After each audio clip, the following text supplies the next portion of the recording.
नमस्कार मैत्रिणींनो, Preeti YouTube channel तुमचं स्वागत आहे। आषाढ महिन्यातील शुक्ल पक्षातील दुर्गाष्टमी ही 3 जूनला गुरुवारी आहे।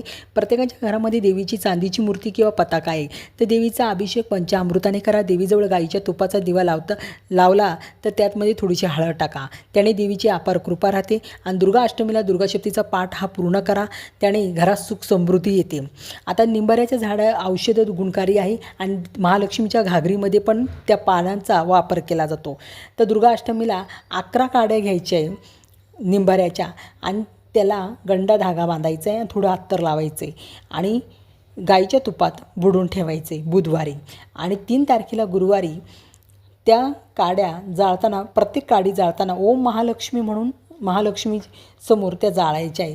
तुम्ही थोडंसं हवन करा किंवा जाळा, त्याने काय होईल, जो कडवटपणा त्यातून निघेल। जर तुमच्या घरात भांडण वादविवाद होत असेल तर ते नात्यामध्ये जो कडवटपणा आला तो समाप्त होईल। आषाढ महिन्यात सुवासनी किती घालायचे, तर 7 सुवासनी जेवू घाला तुमच्या कुलस्वामींच्या नावाने। हिरवा खण, हिरवी साडी, हिरव्या बांगड्या देवीला अर्पण करा। मनोभावे तिची ओटी भरा आणि पुरणपोळीचा नैवेद्य दाखवा।